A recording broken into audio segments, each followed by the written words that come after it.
بہت ساری چیزیں ہیں لیکن آغاز چائنا سے کریں گے. ایک پروجیکٹ تھا چائنا بیکڈ کاپر مائن. انہوں نے باقاعدہ طور کے اوپر پاکستان کو کہہ دیا ہے کہ سیکیورٹی تھریٹس کے باعث ہم ختم کر رہے ہیں, اپنا بوریا بستر یہاں سے پیک کر رہے ہیں. یہ ان کا پہلا پروجیکٹ نہیں ہے, اس سے پہلے بھی ایک پروجیکٹ وہ ہے بند کر چکے ہیں, اور وہ تھا ڈنکی فارم بنانا تھا انہوں نے بلوچستان میں, گوادر میں, اور اس کو بھی بند کر چکے. اس کی ریزن کیا ہے؟ چائنا مسلسل ایک ڈیمانڈ کر رہا ہے گورنمنٹ آف پاکستان سے, ہمارے حکمرانوں سے, اور وہ یہ کہ سی پیک روٹ کو سیکیور کیا جائے. اور سی پیک روٹ کیا ہے؟ سی پیک روٹ کا یہ ہے عام زبان میں, یہ ایک تجارتی گزرگاہ ہے, تجارتی راستہ ہے, ٹریڈ روٹ ہے. یہاں یہ اس لیے بنایا گیا تھا کہ یہاں سے آپ بزنس کریں گے, ٹریڈ کریں گے, مال چائنا سے نکلے گا اور سینٹرل ایشین اسٹیٹس اور پھر آگے گوادر, اور گوادر سے پوری دنیا میں جائے گا. یہ شارٹ کٹ تھا ایک, اور اس کے لیے یہ بنایا گیا تھا. اسی لیے گوادر انٹرنیشنل ایئرپورٹ بھی بنایا گیا, اور ساتھ ساتھ ایک ٹرین روٹ بھی بنانا تھا, اور یہ افغانستان کے راستے سے بھی گزرنا تھا. ایران بھی اس تجارتی روٹ میں چائنا کے ساتھ شامل ہے, اور افغانستان بھی شامل ہے, پھر سینٹرل ایشین اسٹیٹس. اور اس سارے کا سارا ایک بنیادی بات ہے کہ اس کو اسی لیے پرویز مشرف صاحب کے زمانے میں اسی لیے اس کو کہا جاتا تھا کہ یہ ایک گیم چینجر ہوگا, کیونکہ ہمیں یہاں تک کہ سول بیوروکریٹس اور سول گورنمنٹ ہمیں جو بریفنگ دیتی تھیں, اور وہ کہتے تھے کہ اس کو بالکل آپ نے ڈسکس نہیں کرنا, یہ بہت بڑی چینج آ رہی ہے پاکستان میں, پاکستان کی معیشت چار چاند لگ جائیں گے اور ایک گیم چینجر ثابت ہوگا. لیکن سی پیک بن گیا, چائنا نے بھاری بھرکم انویسٹمنٹ بھی کر دی, اور اب آپ دیکھیں کہ سی پیک کا پورا روٹ جو ہے, گلگت اس کا پہلا دروازہ ہے, گلگت سے سٹارٹ ہوتا ہے, اور ایک دروازہ ہے گوادر کی طرف, اور گوادر سے آگے سمندروں کی طرف جاتا ہے.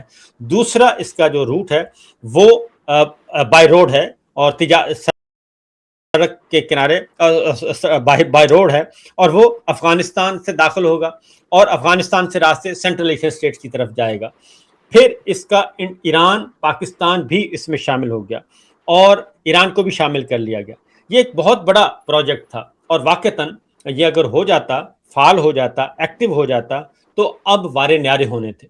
لیکن ہوا یہ کہ آپ کا گلگت بلتستان, وہاں پہ بھی انریسٹ, خیبر پختونخوا یہ بھی سی پیک روٹ پہ ہے, وہ بھی انریسٹ, آگے بلوچستان سی پیک روٹ پہ انریسٹ, کشمیر سی پیک کا حصہ ہے, انریسٹ. یہ سارے خطے ہم نے یہاں پہ بدامنی ہو گئی ہے, اور وہاں پہ کنٹرول نہیں ہو رہا. اور ہمارے بڑے بڑے پروجیکٹس جو ہیں چائنا کے ساتھ ڈیمز کے ہیں, وہ بھی اس وقت اسی تنازع کا شکار ہیں. اور چائنیز انجینئرز جو ہیں وہ خیبر پختونخوا میں بھی, وہ گلگت بلتستان میں بھی, وہ سندھ میں بھی, کراچی میں بھی نشانہ بن چکے ہیں. اور متعدد بار چائنا یہ کہہ چکا ہے کہ ہمیں سیکورٹی اپنے طریقے سے سیکورٹی کرنے دیں, ہمیں اپنی سیکورٹی لانے دیں. پاکستان نے اس پہ ایگری نہیں کیا, اس پہ متعدد ان کے سیشنز ہوئے ہیں, پاکستان نے یہ بات نہیں مانی. اور بلکہ ایک اور کام کیا گیا, اگر آپ کو یاد ہو, ناظرین کو یاد کرواتے ہیں, ایک اسپیشل کور بنائی گئی تھی سی پیک روٹ کے لیے, باقاعدہ طور پہ ایک نئی کور بنائی گئی تھی افواج پاکستان میں, کہ یہ کور کام کرے گی اور یہ پورے سی پیک روٹ کو سیکیور کرے گی. وہ کور کہاں گئی؟ اور وہ بھی ہواؤں میں, کاغذوں میں, پتہ نہیں آگے پیچھے ہو گئی, ہمیں نظر نہیں آئی. اگر وہ کور ہوتی اور اس کا الگ سے کور کمانڈر ہوتا تو یہ سارا کام اب ہو رہا ہوتا. لیکن ہم پڑ گئے انٹرنیشنل کانسپریسی میں بھی اور انٹرنیشنل ایجنڈے میں بھی. اب یہ چیزیں امریکہ کو, ظاہر ہے امریکہ کو پسند نہیں ہیں, اور چائنا اگر یہاں اس خطے میں, چائنا, ایران, افغانستان, پاکستان, آگے پھر آپ کی سینٹرل ایشین اسٹیٹس, اور پھر ترکی, یہ سب اکٹھے ہو جاتے ہیں. اور ایک وقت آنا تھا انڈیا بھی اس کو جوائن کرنا تھا. اگر یہ سب کچھ ہو جاتا ہے تو اس کا مطلب ہے اس خطے سے امریکہ تو فارغ ہو گیا, امریکی مفادات ختم ہو گئے. تب یہ کھیل شروع ہوا دوبارہ سے, اور پھر اندر سے سازشوں کے تانے بانے ہوئے, اور پھر آپ کو رجیم چینج آپریشن بھی شروع ہو گیا. پھر معاملہ افغانستان کے ساتھ بھی ہماری چھیڑخانی شروع ہو گئی, ان کے ساتھ بھی لڑائی شروع ہو گئی, کیونکہ یہی ہماری سرحدیں تھیں محفوظ. اور جب پھل کھانے کا وقت آیا, ہم نے افغانستان کے ساتھ بھی لڑائی شروع کر دی. اب یہ بار بار چائنا کہہ چکا ہے, اب اگر وہ واپس جا رہا ہے اس پروجیکٹ سے بھی, اس کا بنیادی مقصد یہی ہے کہ جناب ہم نے تو یہ کام شروع کیا تھا تجارت کے لیے, کاروبار کے لیے, ٹریڈ کے لیے, تو ہمارا یہ روٹ ہی کلیئر نہیں ہے تو ہم مزید کیا کریں گے. پھر ایک اور معاملہ جو سب سے جب ہماری پالیسی شفٹ ہوئی عمران خان صاحب کے زمانے میں, پاکستان کی خارجہ پالیسی اور پاکستان کی جو نیشنل سیکورٹی ہے آئندہ کے لیے وہ کیا ہوگی, وہ سب نے مل کر بنائی اور ایک پیپر تیار ہوا. اس وقت ڈاکٹر معید یوسف تھے ہمارے نیشنل سیکورٹی ایڈوائزر, اور وہ ایک پیپر تیار کیا. اس پیپر میں یہ فیصلہ کیا گیا کہ اب پاکستان جو ہے وہ ایک سیکورٹی اسٹیٹ کے طور پہ نہیں بلکہ جیو اکنامک اسٹیٹ کے طور پہ ہم آگے اپنے تعلقات کی بنیاد رکھیں گے, ٹریڈ کی بنیاد پہ, سرمایہ کاری کی بنیاد پہ, کاروبار کی بنیاد پہ. اس پہ تعلقات ہمارے ہوں گے استوار باقی ملکوں سے بھی. اور سب کے لیے ہم نے پالیسی کو لبرل کیا. ہم نے ایران سے بھی تعلقات بنائے, سعودی عرب سے بھی بنائے, ترکی سے بھی بنائے, ملائیشیا سے بھی, انڈونیشیا سے بھی, سب سے. اور ہم نے یہ مشرق اور مغرب, شیعہ سنی اور یہ ساری تمیز ختم کی. اس کے کچھ ڈاکومنٹس تو پبلک ہو گئے لیکن باقی ساری چیزیں ہڈن تھیں. وہ ہڈن جو ہے وہ ڈاکومنٹ کس نے دیا, وہ کس نے لیک کیا, وہ کس نے بتایا کہ اس میں کیا لکھا ہوا ہے. اور اس کے بعد پھر یہ سارا کھیل آتا ہے جناب, ریورس انجینئرنگ شروع ہو جاتی ہے. اور تب سے لے کے آج تک سی پیک بالکل بند پڑا ہے. گوادر ایئرپورٹ بالکل مکمل ہونے کے باوجود نان فنکشنل ہے. تو یہ ہیں ہمارے مسائل. کیونکہ آخری ایک بات اور بتا دوں, ایک انٹرنیشنل کانفرنس تھی ازبکستان میں, اشرف غنی اس وقت ان کا آخری سال چل رہا تھا, وہ میں نے بھی اٹینڈ کی تھی. عمران خان صاحب گئے تھے اور اس میں یہ طے ہوا تھا, اس میں چائنیز بھی تھے, رشین بھی تھے, سارے تھے. اس میں بھی یہ طے ہوا تھا ایک ریل روٹ بنے گا جو پاکستان سے افغانستان سے سینٹرل ایشین اسٹیٹس جائے گا. اس پہ بھی اتفاق ہوا تھا کیونکہ بہت ہی شارٹ کٹ ہے اور بہت مختصر راستہ ہے اور سب نے جڑ جانا تھا. لیکن وہ بھی ایک قدم بھی آگے نہیں بڑھ سکا. یہ ہیں اصل مسائل. سر جو آپ نے منظرنامہ بیان کیا ہے, مطلب دنیا کی صورتحال تبدیل ہو رہی ہے, پاکستان کو ایک بڑی بہتر اور مستحکم ایک سائڈ لینا ہوگی, لیکن اس سچویشن میں الٹا چائنا ہم سے دور چلا جاتا جا رہا ہے. امریکہ تو ہمیں ایز آلویز استعمال کرے گا, ڈسٹ بن میں پھینک دے گا, تو پھر یہ فیوچر کیا ہوگا؟ فیوچر ہمارا یہی تو رونا رو رہے ہیں ہم سب مل کر کہ بھائی یہ عالمی سازشوں کے تانوے بانوں سے نکلیں اور صرف پاکستان کا سوچیں, پاکستان کا مفاد سوچیں. آپ بار بار, کیونکہ جنرل باجوہ صاحب کہتے ہوتے تھے کہ ہم تو امریکہ کو کہتے ہیں کہ آپ نے ہمیں دور کیا. آپ نے ان کی گفتگو سنیں, وہ جو رشین کے معاملے میں سوال ہوا تھا عمران خان صاحب کے رشیا کے وزٹ کا اسلام آباد میں, وہ میں آپ کو سنوا بھی دوں گا, کسی وقت نکال دیں گے. اس میں انہوں نے کہا کہ جی ہم نے تو امریکہ کو کہا کہ آپ نے ہمیں دھکیلا ہے چائنا کی طرف, آپ نے ہمیں دھکیلا ہے روس کی طرف, آپ ہمیں دھکیل رہے ہیں, آپ ہمارے ساتھ تعاون نہیں کر رہے. تو دوسری طرف ان کو نجی محفلوں میں کہتے تھے کہ بھئی ہماری رہن سہن آپ کے ساتھ ہے, ہماری جائیدادیں ادھر ہیں, ہمارے بچے ادھر جاتے ہیں, ہم تو پڑھانے کے لیے بھی ادھر بھیجتے ہیں اپنے بچوں کو, ہمارا تو سارا جو قبلہ ہے وہ وہی ہے, سیاسی قبلہ اور تجارتی اور دفاعی قبلہ تو ہمارا ویسٹ ہے. تو وہ تو یہ کہتے تھے واشنگٹن اور پینٹاگون کو, یہ کہتے تھے جنرل باجوہ صاحب. تو جب آپ اوپنلی یہ باتیں کہیں گے اور آپ نے بجائے اس کے کہ ایک چیز ہوتی ہے, آپ نے یہ باتیں کیوں, پہلی بات ہے کہ آپ کی اتھارٹی کیا ہے, کیوں آپ خارجہ پالیسی کو ایک ریسرچ پیپر تیار ہوا ہے, ایک ڈاکومنٹ تیار ہوا ہے, اس ڈاکومنٹ کو آپ سائڈ پہ رکھ کے آپ اپنا ایک بیانیہ اور اپنا ایک ایجنڈا لے کر آ رہے ہیں اور ان کو پیغام دے رہے ہیں, لمبی لمبی گفتگو کرتے ہیں. تو یہ جب تک ہمارے عسکری حکمران واپس اپنی ڈومین میں نہیں آئیں گے اور یہ سارے کا سارا پارلیمنٹ کو نہیں سونپیں گے, دفتر خارجہ کو نہیں سونپیں گے جن کا یہ کام ہے. اور کیوں پارلیمنٹ کیوں ضروری ہے, اس کی وجہ ہے کہ وہاں پہ ڈیبیٹ ہوتی ہے, وہاں پہ جو اسٹینڈنگ کمیٹیز ہیں وہاں پہ حکومت اور اپوزیشن سب مل کے بیٹھ کے ڈسکشن کرتے ہیں. ہمارا فارن آفس وہاں کے کیریئر, ان کی جابز ہیں, اسی کیریئر کے ڈپلومیٹ کیریئر کے لوگ ہیں, وہ ان کی ساری عمریں گزر جاتی ہیں, ان کے پیچھے ایک تھنک ٹینک ہوتے ہیں, ان کو فیصلہ کرنے دیں بھائی. یہ کہتے ہیں کہ نہیں فیصلہ ہم کریں گے. آپ کو ٹریننگ دی جاتی ہے, آپ ہمارے DDISP ہیں, ان کی ٹریننگ کیا ہے, ان پہ کیا خرچ کیا ہے اس وقت پاکستان نے قومی خزانے سے، وہ ایک انجینئر ہیں، ان کو انجینئرنگ کا کام کرنا چاہیے، یہ یہاں پہ بیٹھ کے جو ایک گریڈ 17 کا یہ کام کر سکتا ہے جو وہاں پہ گفتگو کرتے ہیں، ایک گریڈ 17 کا افسر آرام سے یہ گفتگو کر سکتا ہے، لیکن وہ ان کو اس کام پہ لگایا ہوا ہے۔ وہ میجر جنرل بن گئے تب بھی یہی کام کر رہے تھے، وہ لیفٹیننٹ جنرل بن گئے تب بھی یہی کام کر رہے تھے۔ ارے بھائی آپ جا کے انجینئرنگ کور کو سنبھالیں، آپ کو اس لیے ایجوکیٹ کیا تھا، آپ کو اس لیے آپ پہ پاکستان کے قومی خزانے سے پیسہ خرچ کیا تھا، لیکن یہ تو کام کرتے نہیں ہیں۔ نادرا کے چیئرمین کو لے لیں، نیب کے چیئرمین کو لے لیں، پی ٹی اے کے چیئرمین کو لے لیں، ایف پی ایس سی کے چیئرمین کو لے لیں، آپ واپڈا کے چیئرمین کو لے لیں، یہ سارے کام جو ہے وہ سونپ دیے گئے۔ جب اس حد تک معاملہ ہوگا تو پھر پاکستان نے کیا خاک ترقی کرنی ہے؟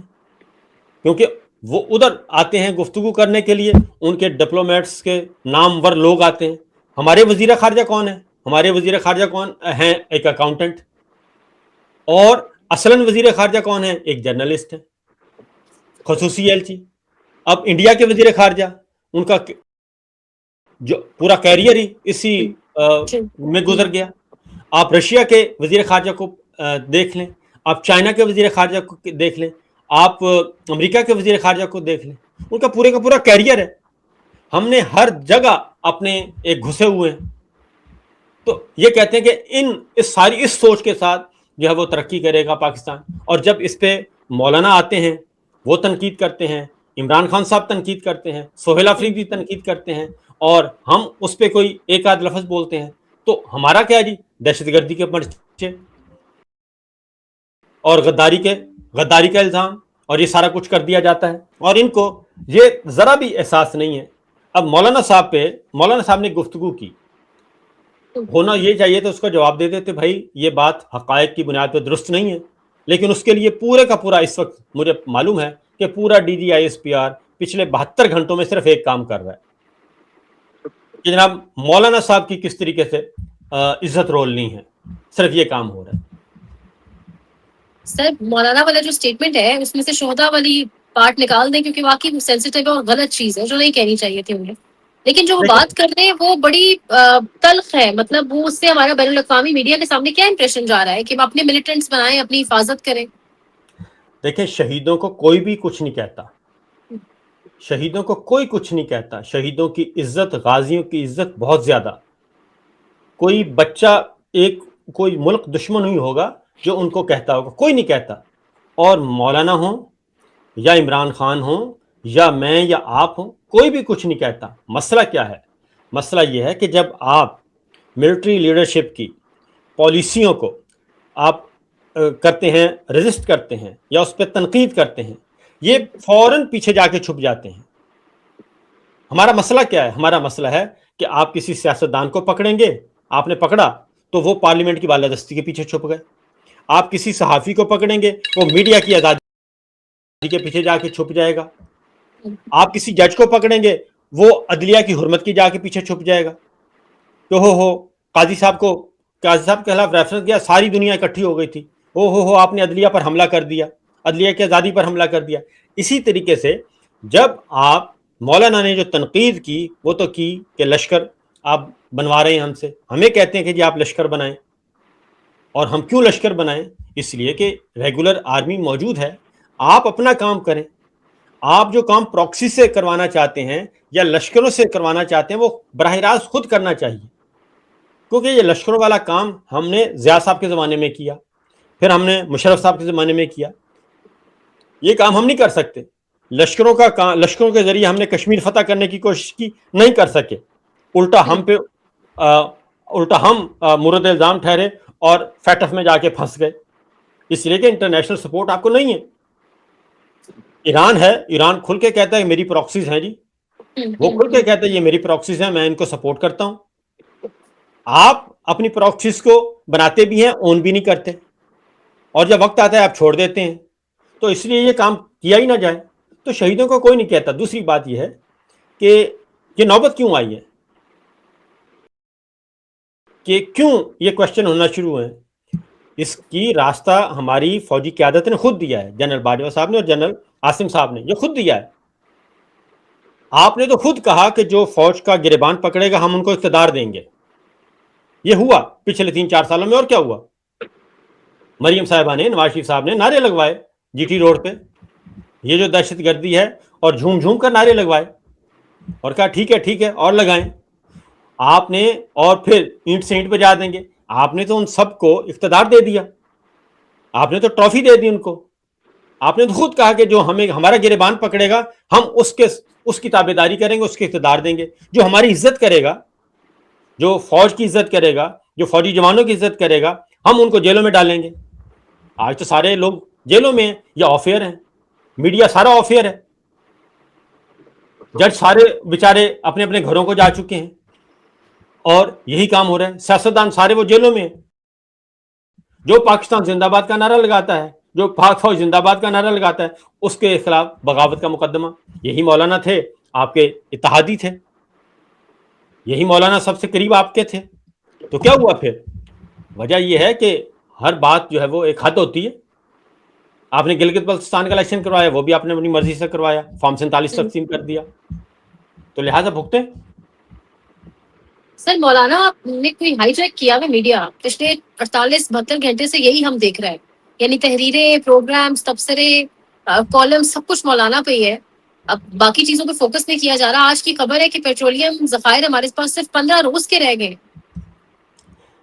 دیکھیں جی، آپ ایک کام کر لیں، یا تو آپ اپنا کام کر لیں.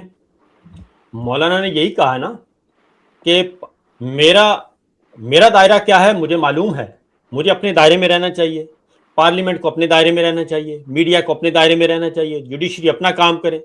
تو بھائی ہمارے جرنیل بھی تو اپنا کام کریں. وہ کہتے ہیں ہماری طرف نہ آئیں، ہمیں ہاتھ نہ لگائیں، ہم انٹچیبل ہیں، اور ہم جو کہہ دیں وہی حرف آخر ہے. یہ زمانہ اب بیت گیا، اب یہ معاملہ نہیں ہے. آپ نے ایک خاندان کی عزت اور حرمت، اور اس کو کہا کہ ایک خاندان کی غلامی کرے پورے کا پورا پاکستان، تمام ادارے، سول ملٹری ادارے. آپ نے اس خاندان کو مسلط کرنے کے لیے آپ نے حصے بکھرے کر دیے اداروں کے، سول اور عسکری دونوں اداروں کے، ٹکڑے ٹکڑے کر کے پھینک دیا. اور آپ کہتے ہیں کہ جناب اس خاندان کی غلامی کریں. جو خاندان، اس خاندان نے کیا کیا آپ کے ساتھ؟ اس خاندان نے آرمی چیف کا طیارہ ہائی جیک کروایا، اس میں سزا ہوئی، اس کو آپ نے جیل سے نکالا، سرور پیلس جدہ بھیجا اپنے خرچے پر، بمائے اہل و عیال، بمائے ان کے خانسامہ، بمائے ان کی دیگچیاں. یہ آپ نے کام کیا.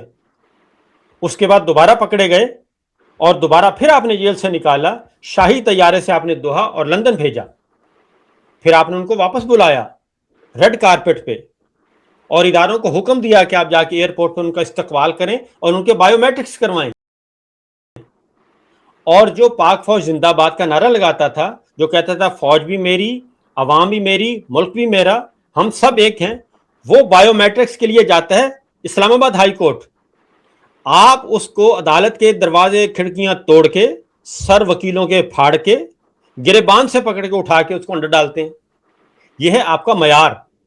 تو یہ آپ نے سارا ماحول خود بنایا ہے. جو کچھ آپ نے بویا وہ آپ نے کاٹنا ہے. یہ لا آف نیچر ہے، یہ کوئی میرا اور آپ کا اصول نہیں ہے، یہ قانون قدرت ہے. آپ نے اتنا بویا ہے جو پوری فصل، یہ ساری کی ساری فصل ختم ہو گئی تھی، خاردار جھاڑیاں ختم ہو گئی تھیں، لیکن آپ نے ان سب کو دوبارہ جا کے بیچ دیا. اب ذرا بھگتے ہیں.